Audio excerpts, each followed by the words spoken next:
Bienvenido, Julián. Gracias, Ale. Es un gusto estar aquí con todos ustedes.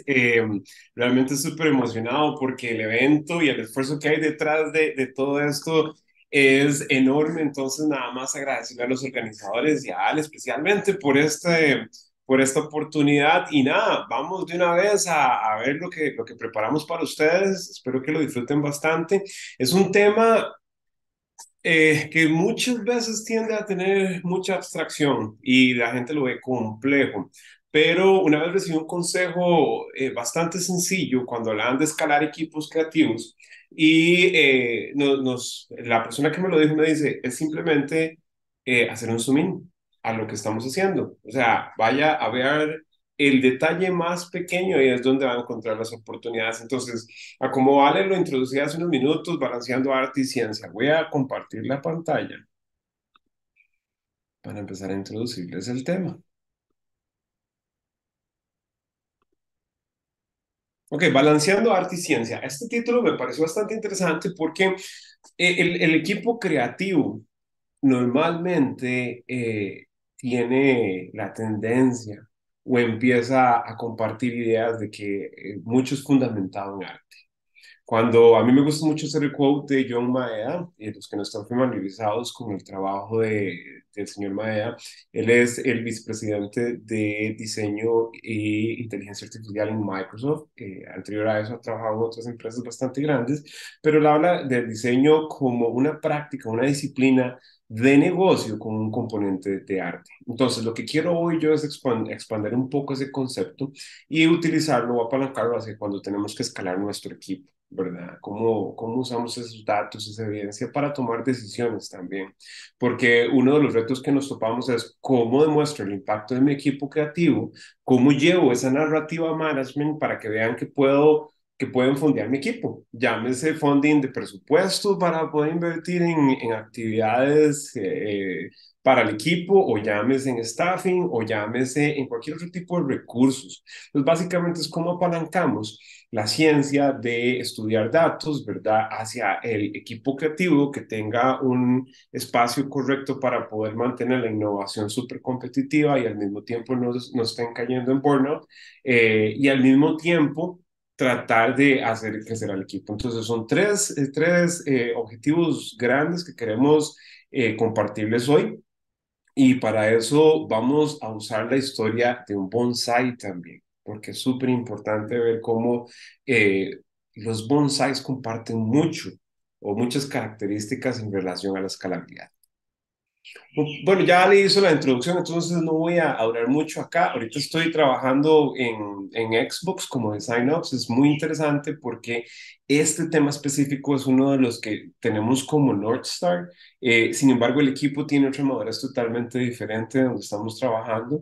Y bueno, es un área bastante rica para empezar a explotar Design Ops. Les dejo ahí también que ya le hablo un poquito de mi experiencia profesional, pero me encanta también hacer énfasis en el balance de lo que sale del trabajo, a veces practicando artes marciales, dibujando, tocando guitarra, jugando videojuegos, pero básicamente ese soy yo. Y anterior a esto, los ejemplos que voy a usar en la presentación de hoy es muy relacionado a mi experiencia anterior como Creative Ops en Amazon Preview, porque fue uno de los mayores retos que tuvimos en una carrera de 3 años. Entonces, por ahí más o menos son como los ejemplos que vamos a estar utilizando. Quiero hacer una pausa por un momento, respirar profundo, porque es parte de lo que los bonsáis nos inspiran. Y para hoy yo quiero ilustrar lo que les voy a compartir con un bonsai. Me imagino que muchos están familiarizados con el bonsai, que han visto tal vez en un museo, que han visto en algún documental, en internet, pero si alguno no está familiarizado con el bonsai no solamente es un árbol enano en una maceta muy bonita que viene de Japón. El bonsai es un arte de meditación zen donde se usa también para inspirar al observador. El observador ve el crecimiento, analiza el tallo, aprecia la maceta, pero lo más interesante es la pregunta que está detrás de un bonsai. ¿Cómo hicieron para contener un árbol en una escala tan pequeña? Entonces, básicamente, el bonsai viene a ser un árbol de cualquier tipo, porque normalmente son árboles grandes a los cuales se les aplica diseño y se les aplica una serie de factores o dimensiones para poder darle forma. Entonces, el arte inició en Asia, no necesariamente en Japón, y ellos empezaron aplicando prácticas de diseño dentro de la forma del tallo. Entonces, ellos amarran el tallo con cuerditas y le van dando la dirección que ellos quieren.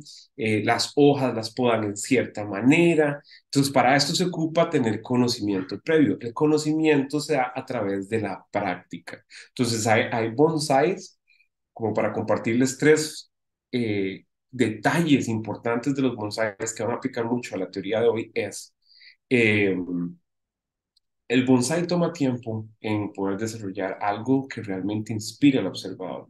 Entonces, se necesita una persona que practique, que falle constantemente en la aplicación de sus conceptos. Los bonsáis de mayor precio pueden llegar a costar hasta $500,000 y esto es porque no es el primer bonsái que un artista hace. Probablemente sea ya adentrado en su carrera. Entonces esto requiere también observación durante mucho tiempo en los pequeños detalles para poder llegar a ser un producto que realmente inspire y tenga valor para la persona que lo está observando. Y también otro punto, el tercer punto importante es que los bonsáis son una forma artística que cambia y evoluciona todos los días. Y aquí es donde nos vamos a pegar más en este principio, porque así son los equipos creativos también. Ellos cambian, evolucionan, toman decisiones todos los días. Entonces, mantengan la idea del bonsai ahí, al final vamos a ir acercándonos a cómo esto se compara. Por ahora quiero que lo mantengan ahí a la teoría que vamos a empezar a ver. ¿Cuál es el reto que nos topamos actualmente? Las compañías, las empresas, los startups están buscando desarrollar su mayor potencial para incrementar sus ingresos, ¿verdad? Y es lo que es, ¿verdad? La corporate y ahorita cualquier empresa tiene una visión de ser profitable o de generar ingresos, ¿verdad? Entonces, conforme van creciendo, quieren acelerar ese ritmo, pero el reto está en tratar de llegar a esas metas sin necesariamente consumir mayores recursos utilizados en la misma proporción. Porque, claro, queremos hacer más dinero, pero si nos cuesta igual, entonces no tenemos ganancias. La idea es tener un mayor margen de ganancia con la cantidad de recursos que utilizamos. Aquí es donde escalabilidad viene a ser tan útil para un equipo creativo. Y si estamos hablando de un equipo de producto, donde estamos en un modelo startup, donde o probablemente esté usando funding de venture capitalists, ¿verdad? O de exteriores, eso es aún más importante. Si estamos en corporate, normalmente los timelines tienden a ser más extensos. Pero independientemente sea grande o pequeña la empresa, el objetivo sigue siendo el mismo. El reto para nosotros como Design Up sigue siendo el mismo, ¿verdad? ¿Cómo logramos alcanzar más con nuestro equipo y con nuestra instalación actual? Claramente, si queremos incrementar ese alcance o esa visión, obviamente ocupamos incrementar nuestros recursos. Y diseño es uno de los cuales siempre que uno va a tratar de articular esta conversación, tratan de hacerle un cuestionamiento bastante pesado, ¿verdad? Entonces, para eso les quiero compartir primero o alinear el concepto de escalabilidad. Decir, los desafíos, si hacemos zoom in, ¿verdad? O si le damos doble clic a la pantalla para ver qué hay más cerca, ese es el reto actual de las empresas. Ahora, ¿cómo se ve ese reto actual en los equipos creativos, en los equipos de diseño, ¿verdad? Eh, el primero es mantener la integridad creativa. Por eso el componente de arte en el título de la presentación. Es súper importante que los equipos de diseños tengan espacios para invertir en creatividad y tratar de llegar a equilibrar esta necesidad. Muchas veces es como, ok, ¿cómo lo mide? ¿Cómo sabemos que si damos espacio a esta en creatividad va a poder tener un regreso de inversión directo? Es ahí donde tenemos que luchar por la preservación de la visión artística de lo que queremos hacer. Entonces, muchas veces esto llega a ser un reto porque nos demandan más, ¿verdad? Más productividad, más eficiencia, más resultados y muchas veces empezamos a sacrificar esa integridad creativa con tal de ocupar el tiempo en producción, pero empezamos a ver un intercambio en la calidad. Porque entre más espacio tengamos para invertir en la integridad creativa, o sea, más espacio para pensar, mejores van a ser nuestros resultados. El segundo punto, como parte de los desafíos que nos topamos, es el tema de comunicación y colaboración efectiva. Eh, Ese es uno de los mayores retos cuando he visto equipos en diferentes estados de madurez, un equipo que viene como un startup, donde todo el mundo está nuevo, donde el equipo de diseño siempre es una persona por alguna razón, ¿verdad? Y el equipo de ingeniería es gigantesco. Todo el mundo está muy dispuesto a colaborar porque viene con la motivación de empezar el proyecto. Pero ¿qué pasa cuando estamos en el lado de un equipo donde hay una mayor madurez, donde ya hay muchos procesos establecidos, donde no se existía un design ops, probablemente habían dos o tres diseñadores y entra uno a trabajar como design ops, inmediatamente lo que uno empieza a tener como reto es comunicación y colaboración efectiva entre los equipos creativos y los equipos de producto, los equipos de ingeniería. Entonces, a medida que el equipo crece, tenemos que empezar a monitorear cómo están esas relaciones porque entre más grande el equipo y entre más diversificación de funciones, más complejidad. Entonces, uno de esos retos o esos desafíos que empezamos a toparnos es cómo fomentamos interacciones efectivas, donde el intercambio de ideas se vuelve esencial. El tercer desafío es la asignación de recursos y priorización. Eso se vuelve nublado cuando el equipo empieza a escalar. Cuando los equipos creativos empiezan a tratar de invertir más en pensamiento para mejorar los actuales productos que tenemos y muchas veces el rush que lleva el negocio trata de pasarle por encima a eso. Entonces, priorización se vuelve clave. Cómo asignamos los recursos, cómo distribuimos el tiempo, cómo invertimos presupuesto y talento de una manera que llegue a maximizar la producción creativa mientras se cumplen los objetivos del negocio. Es un acto de equilibrar que solamente probando y reajustando es como empezamos a entender un poco cómo se mantiene esa balanza. Y el cuarto desafío en los equipos creativos, que yo creo que este es uno de los con el que más nos hemos confrontado durante los 3 años, viniendo de pandemia y tratando de navegar un estado actual, eh, es el agotamiento emocional y la carga cognitiva. Y desde mi propia experiencia veo cómo la persona que está trabajando remoto es la persona que se ve más impactada porque hay un intercambio, o sea, la colaboración en persona se disminuye y la colaboración en reuniones virtuales se incrementa. Entonces, después de un día de back-to-back meetings, tratar de sentarse a diseñar, tratarse de sentarse a pensar en resolver problemas, se vuelve un reto. Inclusive hasta responder un email se vuelve un reto. Entonces, entre mayor sea la complejidad que navegamos en las reuniones y la mayor cantidad de reuniones que tengamos en el día, definitivamente eso va a hacer que la concentración se diluya, que el proceso de toma de decisiones se venga abajo y que el manejo de emociones sea más retador. Por eso es que hablo de esas tres perspectivas, balanceando el arte, digamos, o la integridad creativa de los equipos, luego cómo aprovechamos mejor nuestros recursos y finalmente ver cómo tomamos esas decisiones para no perder como el norte o el objetivo de lo que queremos hacer como equipo creativo. Una vez que tenemos claros estos cuatro desafíos, lo que quiero es empezar a alinear, ¿verdad? A llegar a un consenso de lo que es escalabilidad. Entonces, ya repasando un poco, ya entendemos cuál es el reto y de dónde viene la presión de nuestras compañías, ¿verdad? Para poder hacer que el equipo creativo pueda resolver eficientemente. ¿Y cuáles son esos desafíos? ¿Cómo se ve la respuesta del equipo creativo ante esa demanda de la empresa?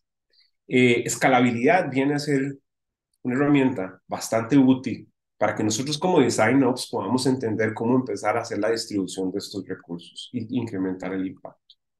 Entonces, el concepto básico de escalabilidad es básicamente la capacidad que tiene una empresa, un proyecto, un sistema informático, pero en este caso quiero hacer énfasis en que nosotros como equipos de diseño Específicamente, podemos apalancar la escalabilidad para alcanzar un crecimiento exponencial acelerado, lo que significa que vamos a poder ayudar a hacer a los equipos de producto, a los equipos de marketing, a los equipos de negocio que apoyamos a que sus ingresos incrementen en un ritmo.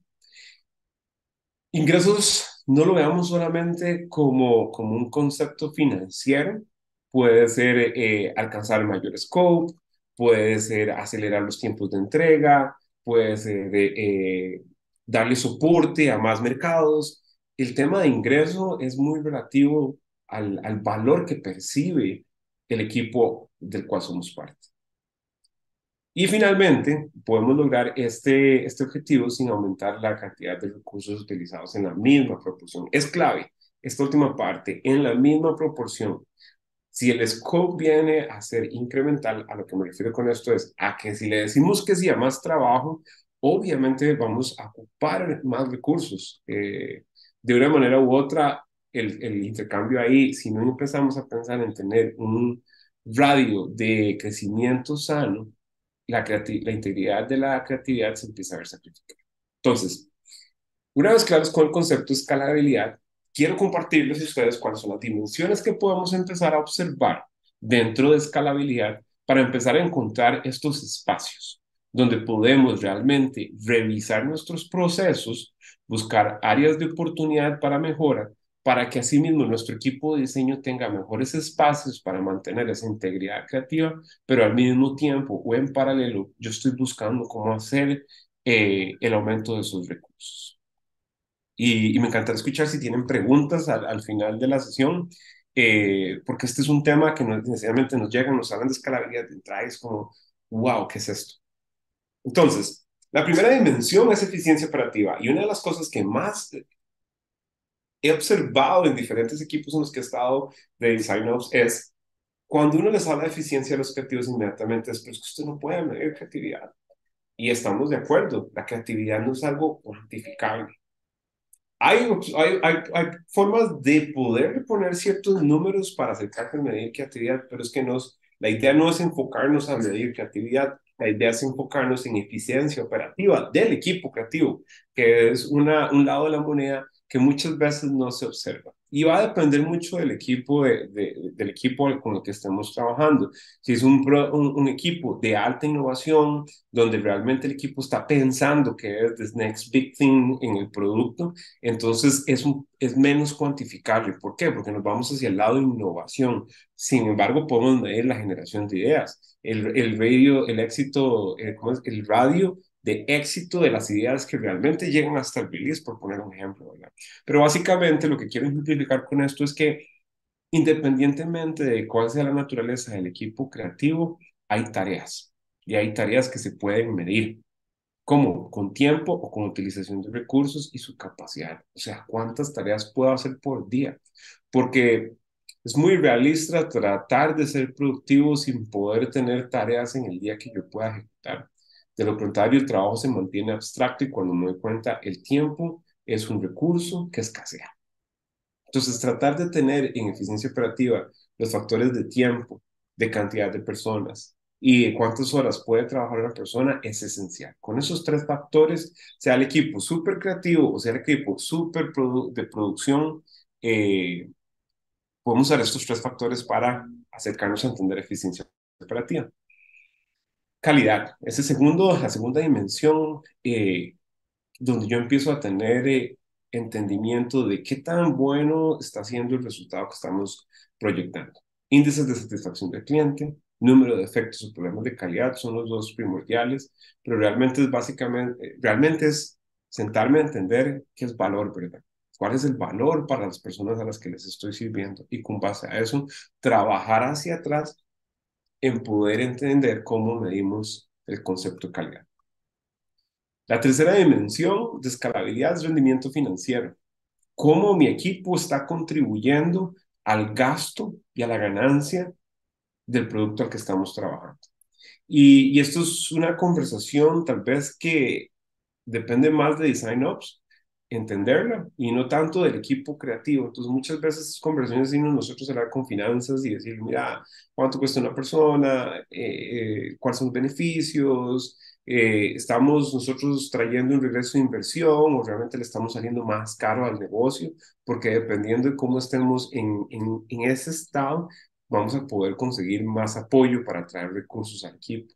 Costos operativos, márgenes de beneficio, tratar de mantener al equipo bastante en presupuesto, digamos, sin sacrificar ciertas cosas para saber cómo vamos beneficiando al negocio. Esto nos va a traer mucha ventaja competitiva como en sign-ups porque podemos entender cuándo pedir más soporte conforme va pasando el tiempo o cuándo mejor tal vez nos refrenamos de pedir staffing y mejor pedimos budget y podemos conectar con agencias externas o podemos invertir en el equipo con perks o con cualquier otro detalles.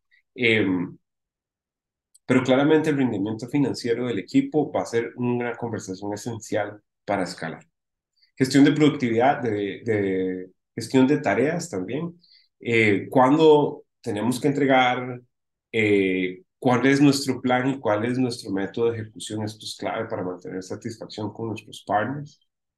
Para eso usamos herramientas de project management, llámese Jira, llámese Asana, llámese cualquiera. Y aquí viene la conversación de que cuál es la mejor herramienta, cuál es la herramienta que deberíamos usar, tan sencillo como un Excel y correo electrónico. Esa es la manera más sencilla de poder gestionar proyectos y tareas. Claramente, entre más cosas tengamos, se vuelve más bonito, pero en muchas ocasiones, tal vez invertir mucho tiempo respondiendo esta pregunta puede más bien convertirse en una trampa y quedarnos en esa conversación que nunca termina cuando realmente podemos simplemente asignar una tarea, inclusive con un correo electrónico. Pero medir las fechas de entrega y medir un plan de ejecución es clave, es esencial tenerlo. Satisfacción del equipo es la quinta dimensión de escalabilidad, saber qué tan feliz está el equipo, porque esto nos aparta de un ambiente propenso a burnout y también nos incrementa la retención de los empleados y las tasas de rotación para que no se nos vaya la gente. Si tenemos un diseñador muy bueno y obviamente hay lugares más competitivos, yo quiero estar seguro de lo que yo le puedo ofrecer a ese diseñador también. Entonces, muchas veces no tenemos un control directo de cómo el empleador va a mantener esta higiene del ambiente laboral, pero al menos nosotros podemos gestionar información para tomar decisiones más claras hacia el equipo. Después de eso, la escalabilidad tech es clave, cómo logramos conectar todos nuestros sistemas, qué tan fácil lo hacemos para trabajar con nuestros partners en producto y nuestros partners en ingeniería, ¿verdad? Desde el hecho de cómo gestionamos tareas hasta el hecho de cómo entregamos, hacemos design handoff de archivos, cómo se maneja el release, también nosotros como design ops estar claros de todo eso nos permite saber en dónde encontramos pequeños gaps de oportunidades para hacer apalancamiento de los recursos tecnológicos. Probablemente aquí se ocupe un intercambio de invertir presupuesto, sin embargo, a futuro y en la carrera de largo plazo, esto va a traer rendimientos bastante altos. Gestión logística y el forecast de inventario va a depender mucho de la naturaleza de los equipos. Si son equipos de mucha producción, probablemente esto va a ser muy clave para que haya trazabilidad del trabajo y al mismo tiempo las capacidades de compartir los assets sean mucho más sencillos, pero básicamente definir o ver el proceso de creación de diseño como, como una cadena un supply chain o una cadena de suministro, donde tenemos inputs, donde trabajamos con esos inputs, aplicamos el proceso de change y después tenemos un output y este output se distribuye. Si es diseño de producto, tenemos inputs con gente de product manager, si es diseño de marketing, tenemos inputs con marketing, pero al final de cuentas tenemos un output específico que necesita ser desarrollable. Y esto se tiene que compartir a través de management, a través de personas que toman decisiones, a través de ingeniería. Entonces, esta gestión logística, aunque no estemos muy familiarizados con el concepto, se los quiero compartir para que investiguen un poco más, porque realmente a largo plazo y dependiendo a qué tan largo queramos llevar a nuestro equipo, va a ser clave y hay información clave ahí para poder seguir escalando a un mayor largo plazo.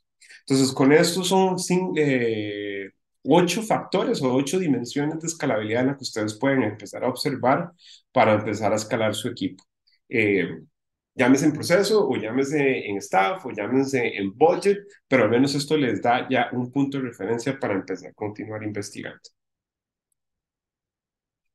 Quiero hacer énfasis aquí sobre el quote que habla Austin Kleon en su libro Still Like an Artist. Las personas creativas necesitan tiempo para simplemente sentarse y no hacer nada. Se me ocurren algunas de mis mejores ideas cuando estoy aburrido. Evitar el trabajo es la forma de concentrar mi mente. ¿Qué quiere? ¿Cómo conecta este quote con lo que les acabo de explicar? Bueno, muy sencillo.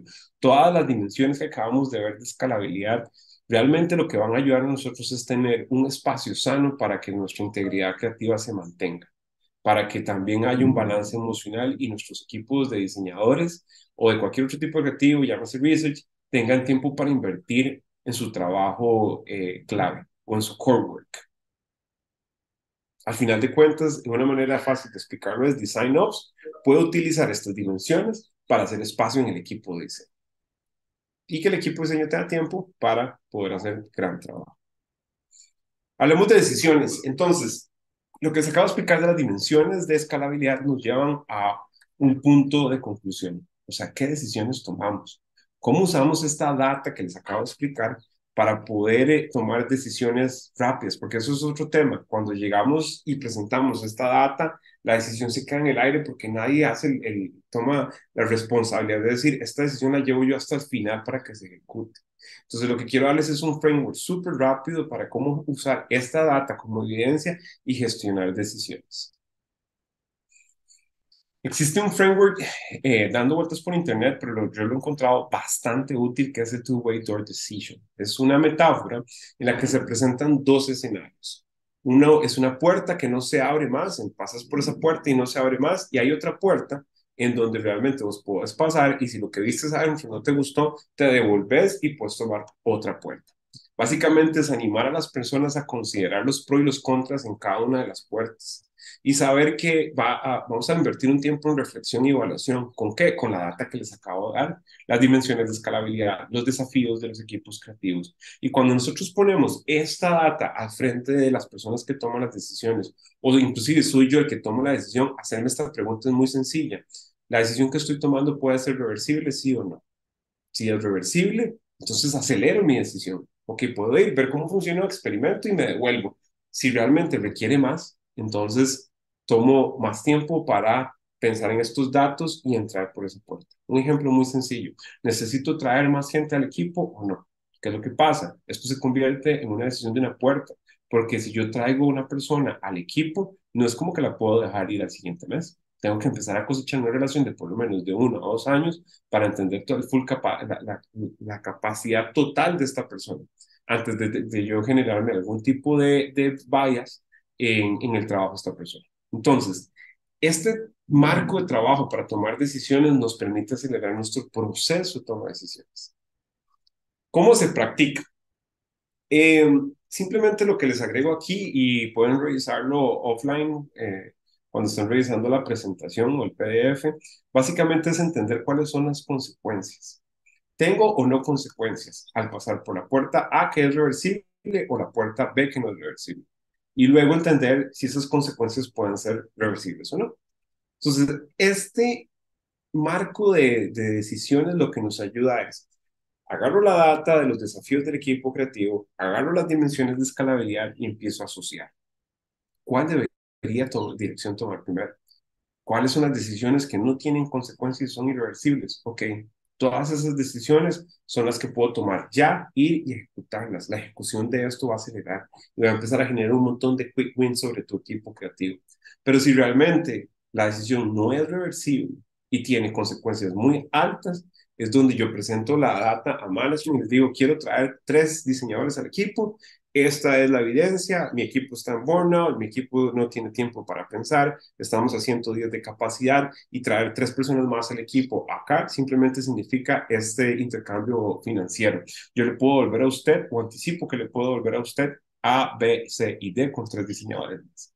Tratar de diseñar esa narrativa les va a traer a ustedes mucha ventaja competitiva dentro de su equipo de diseño y a ustedes como design ops. Entonces, recuerden que 2 de los factores importantes para tomar decisiones rápidas es reversibilidad y las consecuencias de los factores de influencia en el marco de trabajo. Orquestando escalabilidad y ya acercándonos hacia el final de la presentación para pasar al tiempo de preguntas. Definen cuáles son los indicadores operativos que les ayudan a su equipo. Todos se van a ver muy diferentes, todos van a tener diferentes madurez. No podemos decir que lo que me sirvió en el equipo A me va a servir en el equipo B, porque de nuevo, los equipos creativos son como un bonsai, cambian todos los días y van a cambiar con factores como el clima, el agua que le he hecho, qué tan seco está el clima, en qué tan alto estoy donde tengo el bonsai. Entonces, así como los bonsais tienen factores que los hacen variar todos los días, los equipos de diseño topan con los mismos retos. Al ver la dirección del negocio, a ver la influencia que tiene los equipos con los que colaboramos, todo esto tiene similitudes muy cercanas. Entonces, lo esencial es poder definir esos indicadores, documentarlos lo más temprano posible para generar confianza en el equipo. La práctica en el tiempo genera experiencia en el campo. O sea, hay que intentarlo y documentarlo y presentarlo y a ir a hacerlo una y otra vez para ir generando esa confianza. El segundo punto para orquestar escalabilidad es hacer ese zooming máximo en el Service Blueprint. Y si están familiarizados acá con Design Ops, con Service Design, un Service Blueprint ya saben lo que es, pero es básicamente mapear cómo se ve ese escenario del servicio. Entienda los pasos para generar los indicadores. Ahí es donde usted va a encontrar cuáles indicadores de los que le acabo de compartir van a hacer más sentido en su proceso creativo. Esta vista microscopio revela los espacios donde podemos escalar.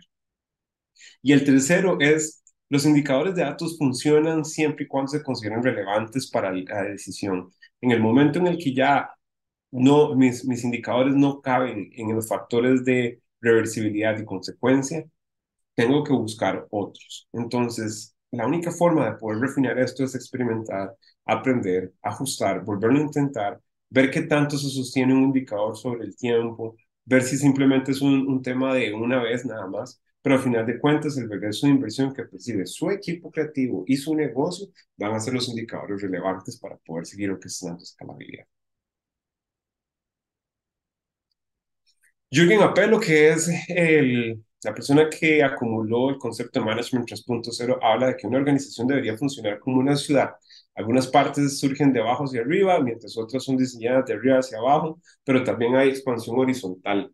Y entonces, y si está en un mar, tenemos otros factores, si está alto en la montaña, tenemos otros factores. Entonces, comparto mucho el pensamiento donde deberíamos ver nuestros equipos creativos como una ciudad, no como un edificio ni como una isla, sino somos una ciudad que va a tener muchas formas de crecer y muchas veces ni siquiera estamos claros de cómo está creciendo, pero es un equipo que se mueve solo. Entonces, haciendo un recap ya para cerrar y pasar a preguntas, busque datos. Trate de encontrar cómo los datos van a ser relevantes para su proceso, independientemente si usted dice, este equipo es creativo 100% y nosotros no manejamos data. Sí existen datos, sí existen patrones. Todo es medible y por consiguiente podemos generar datos que nos den ventajas competitivas a nosotros.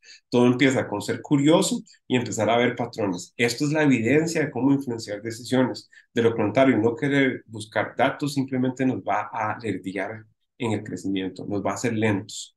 Pregunte, detrás de una pregunta hay una decisión y cuando se inicia una conversación, los datos es la evidencia clave para influenciar esa decisión. Y después escala el valor.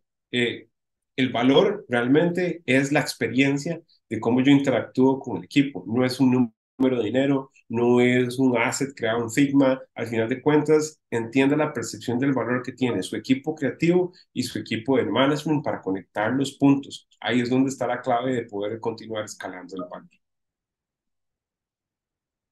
Con esto nada más quiero observar que el bonsai, cuando llega a tener su mayor exposición, genera tranquilidad, genera paz y simplemente tomar un respiro profundo y volver a ver el bonsai comunica demasiado a la persona a la cual invirtió al crecimiento de este árbol. Entonces, así son los equipos creativos también. Cuando invertimos tiempo en entender realmente cuál es la percepción de valor de ellos, los equipos empiezan a responder y empiezan a adaptarse con el día a día. Eh, Sin más, espero que quieran buscar más sobre los bonsais. Es un arte increíble desde la perspectiva de la meditación zen. Y el tema escalabilidad, espero que esto les haya traído un poquito de guía. Sé que es un tema súper grande, pero al menos es una línea para empezar a experimentar. Y muchas gracias por el tiempo, gracias a Ale y a todo el equipo de la conferencia. Y nada, esto es lo que les quería compartir hoy y no sé si pasamos a la parte de preguntas. Sí, gracias, Julián. Muchas gracias por tu charla. Si me ayudas dejando de compartir pantalla o si no, yo la quito, no hay Ujú. ningún problema. Listo. Te comparto, hay dos preguntas aquí en el Q&A. Primero, Annie Mamani dice, pareciera que hubiera una contradicción o choque, por llamarlo de alguna manera, entre la labor de un UX y un diseñador creativo que vuela con las interacciones y creatividad en sí. ¿Cómo manejan la relación, esta relación entre estos dos perfiles en tu equipo? Es muy interesante porque siempre va a haber eso, el diseñador viene y lo que veo, lo que yo empiezo a hacer es encontrar dónde están los patrones de similitud. Al final de cuentas, las dos personas comparten que es un diseñador, lo que cambia es la naturaleza del trabajo, pero un diseñador puede realmente introducir un proceso de cambio. Y ese es el trabajo core de un diseñador, introducir cambio, cambiar patrones de pensamiento, cambiar patrones visuales normalmente, ¿verdad? Porque lo que nos enseñan en la universidad es, ok, usted agarra píxeles y los va a cambiar, ¿verdad? Pero realmente va más allá que eso. Para mí un diseñador es un pensador, es una persona que adquiere inputs y los convierte en otro tipo de outputs con base a las necesidades de negocio. Entonces, sea una persona que nada más diseña assets de marketing, o sea, un UX súper profundo ahí en innovación de complejidad, al final de cuentas, cuando simplificamos el core de su trabajo, viene a ser lo mismo, lo que cambia es el tipo de producto final. Entonces, cuando yo los logro alinear a ellos al mismo nivel de similitud, es donde ya se ven como un equipo creativo. Entonces, ¿cómo manejamos eso? Claro, obviamente estamos en un negocio que está enfocado en generar dinero y que entonces tenemos que darles funciones diferentes, pero al final de cuentas, el de marketing puede aprender UX y el de UX puede aprender marketing, porque al final de cuentas saben cómo introducir cambio. Entonces ahí es donde tal vez yo trato de jugar con esos patrones para tratar de alinear la conversación entre los dos tipos de diseñadores. Listo, gracias, Julián. Te hago otra pregunta también de Ani, que dice, ¿podría considerarse esas dimensiones de escalabilidad como el punto de partida para establecer las métricas para fundamentar y evangelizar una cultura de UX y por lo tanto de Design Ops? Es una de las tantas. Me gusta mucho el trabajo que hace Patricia, no puedo pronunciar bien su último nombre, vale, pero vos Bertini. la conoces mejor, Patricia Sí, Bertini. sí. Ella comparte montones desde esto y no necesariamente son los mismos indicadores. Es que todo va a depender del tipo de negocio en el que vos estés, porque digamos, en el mío ahorita que es gaming, vengo de entretenimiento y paso a gaming, los indicadores son súper diferentes. Entonces yo vengo a tratar de medir eficiencia y lo que me topo es, pero es que nosotros somos un equipo de innovación en gaming. Entonces es como, ok, qué retador, ¿verdad? Pero al final de cuentas tenemos que de alguna manera u otra influenciar eso. Entonces, Patricia habla de algunas bases súper interesantes que sí he visto que comparten todos los equipos. Entonces, sí, es una de las tantas opciones, pero te voy a retar a que no te quedes ahí. Anda más allá a ser curioso o curiosa y puedes empezar a explorar más bien marcos de trabajo en lugar de medidas específicas. Entonces, Storytelling with Data de Cole, el nombre de ella es bastante complejo pronunciar también, pero solo buscas el nombre del libro Storytelling with Data, te va a dar patrones de trabajo muy eficientes y muy efectivos para empezar a definir esas métricas. Listo. A ver, voy acá con otra pregunta para no desviarnos del tema. ¿Cuáles han sido los indicadores operativos que más te han funcionado para escalar diseño? Eficiencia de la operación, esa es la inicial. Y también me gusta mucho medir cómo se siente el equipo. Entonces, el Net Promoter Scope de los diseñadores es clave. ¿Por qué? Porque ahora es muy fácil que venga otra empresa y le ofrezca un ambiente mejor. Con solo un ambiente mejor, las personas se mueven a otro equipo y es muy doloroso perder a un diseñador bastante bueno. Entonces yo trato de mantener un avance de eficiencia para decir, ok, estamos produciendo, pero al mismo tiempo el equipo está feliz y ahí ir balanceando. Creo que esos son los dos, porque dentro de eficiencia está capacidad también, qué tanto las personas pueden qué tanto trabajo las personas pueden manejar. Entonces es muy irreal tener un diseñador para una organización de 100 ingenieros, ¿verdad? Estos balances son los que hay que empezar a conversar porque digo, ok, un diseñador puede darle soporte solo a 2 ingenieros y el resto de la gente, ¿qué pasa? Eso no es un problema mío, es un problema en el que usted tiene que ayudarme más a mí como empresa, ¿verdad? Entonces va a depender mucho del ambiente, el tipo de producto, pero eficiencia operativa y felicidad de los diseñadores son los dos básicos para empezar. Listo. Y justo había otra pregunta relacionada a esto de Gretel Godoy, que dice, ¿cómo podemos medir la eficiencia operativa cuando tenemos proyectos que no son siempre iguales? Es decir, que pueden ser muy grandes o muy pequeños. El tamaño del proyecto no debería ser un blocker para poder medir la eficiencia operativa. Como te digo, son 3 factores claves, que es tiempo, ¿verdad? Que es lo que se dura haciendo las tareas, y después capacidad o cantidad de trabajo que puede hacer un diseñador, independientemente si es un proyecto gigantesco. Y cuando decís gigantesco o grande, habría que entender más allá de qué es el concepto de grande, porque muchas veces tendemos a confundir complejo con grande, y tal vez complejo es pequeño o complejo realmente es grande. Grande es cantidad de gente, grande es cantidad de presupuesto, o grande es tamaño de alcance. Estás apoyando, no sé, buscando darle soporte a 100, a 100 equipos o a 100 países. Entonces, grande es muy abstracto. Lo primero que yo te diría es tratar de entender cuáles son los factores de grande o pequeño para medir los tipos de proyectos. Yo uso una herramienta muy sencilla, que es entender cuáles son los tipos de engagement que tenemos en el equipo de diseño, que si tenemos que hacer muchos deep dives para investigar qué es lo que estamos haciendo. Trabajamos con otro equipo, adheridos a un equipo de ingeniería. O sea, entender cómo es la dinámica del negocio también es clave. Entonces, lo primero que yo te sugiero es entender qué es grande, qué es pequeño, definir los patrones de medición dentro del tamaño del proyecto, y con base a eso ya puedes medir tiempos y capacidad de tu equipo para saber cómo apoyar un proyecto grande o un proyecto pequeño. Y te hago la última pregunta, que en realidad son dos que están como relacionadas, de Sofía Muñoz y de Camilo. Dice, las encuestas de satisfacción de equipo, por ejemplo, son una herramienta comúnmente utilizadas que a veces los empleados sienten no sirve para nada. ¿Qué hacen en Xbox para que no sea esta la percepción? Eh, Dependiendo del tamaño de la empresa, de nuevo, y tal vez suene como un disco rayado, va a tener estos Net Promoter Score o estos surveys muy automatizados. Te hablo que Amazon los tenía diarios, en Xbox los tienen otro tipo de cadencia. En startups he visto donde tiende a ser más conversacional. Entonces, lo más básico y lo más sencillo, así como el más manos a la obra, es una retrospectiva. Asegurarse que tenés mecanismos de retrospectiva para aprender con los equipos y cómo se sienten tus diseñadores, y agregar simplemente una pregunta: ¿cómo se sintieron en este sprint? ¿Cómo se sintieron en esta semana trabajando esto? ¿Aprendieron algo nuevo? Y si aprendieron algo nuevo, ok, ¿cómo hacemos para escalar el resto del equipo? Esas pequeñas preguntas son las que hacen clave que los diseñadores sientan que hay una respuesta de parte de design ops o de management, y tomar acciones y ser consecuente con las acciones que se toman. Porque si lo estás haciendo de manera zombie, que ese es un concepto que a mí me encanta mucho traer en los equipos, la zombificación de un equipo, cuando siempre haces las 3 mismas preguntas durante un mes, te das cuenta que todo el mundo empieza a repetir patrones. Algo tan sencillo, es decir, ¿cuáles son los blockers que ustedes tienen?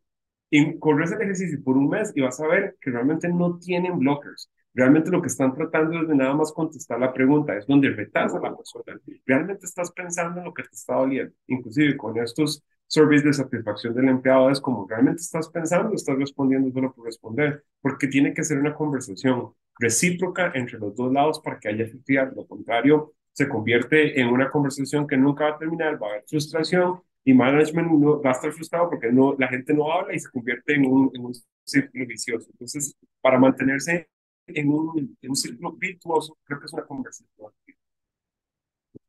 Listo. Bueno, gracias, Julián. Hemos terminado justo a tiempo.